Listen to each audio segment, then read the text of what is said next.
오늘 첫 소식입니다. 지난해 예고 없이 전력 공급이 중단돼 막대한 피해가 났던 9.15 정전 사태가 발생한 지 1년이 다가오고 있습니다. 네, 정전 사태 재발 방지를 위한 노력이 필요하지만 아직까지 전력 수급의 해법은 갈 길이 멉니다. 올겨울 또다시 고비를 맞을 것으로 보입니다. 양재준 기자가 취재했습니다.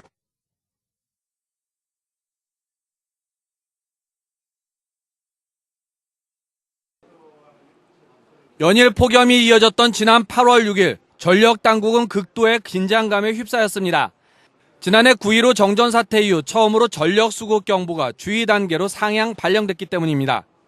8월 6일 당시 설비 용량은 7,854만 킬로와트, 당일 최대 수요는 7,429만 킬로와트로 예비율이 5% 미만이었습니다.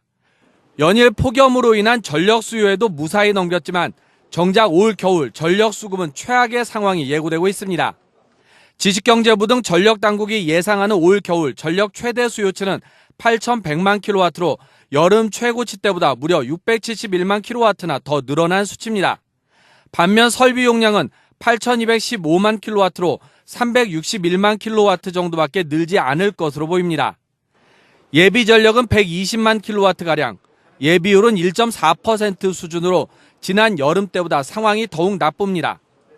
올여름 고장으로 일시 중단됐던 신월성 원전 1호기가 100만 킬로와트급이라는 점을 감안하면 원전 한 개만 고장나도 대규모 정전 사태인 블랙아웃이 일어날 수 있습니다. 저희가 매년 수요 증가량을 보면은 300만 내지 350만 킬로와트 정도가 증가를 합니다. 그거는 이제 경제 성장에 따른 증가라고 보시면 되겠습니다. 그런데 저희들이 내년에도 발전 설비가 그 수요 증가만큼 증가를 하지를 못합니다. 그렇기 때문에 결국 사전 계약을 통해 인센티브를 제공하는 전력수요관리위원회는 뾰족한 해법을 찾기 어렵다는 게 전력 당국의 설명입니다. 전체적으로 수요 관리에 대한 어떤 재점검을 하고요. 그다음에 단가나 이런 것도 조정하는 방안을 생각 중입니다. 그 수요 관리 외에도 사실상 지난 겨울에는 동계 강제 절전을 했습니다. 비상시는 직접 부하 제어라든지 긴급 자율절전 같은 것도 좀 새로 정리를 해서 위급 상황이 닥치면 실효성 있게 작동하도록 지금 새로운 자원을 발굴하고 있고요.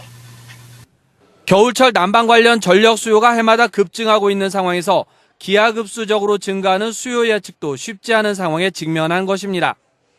20여 년 만에 찾아온 폭염으로 전력 수급의 몸살을 앓았던 전력 당국이 올겨울 또 한 번 전력 비상 상황을 반복해야 하는 문제를 안고 있는 셈입니다.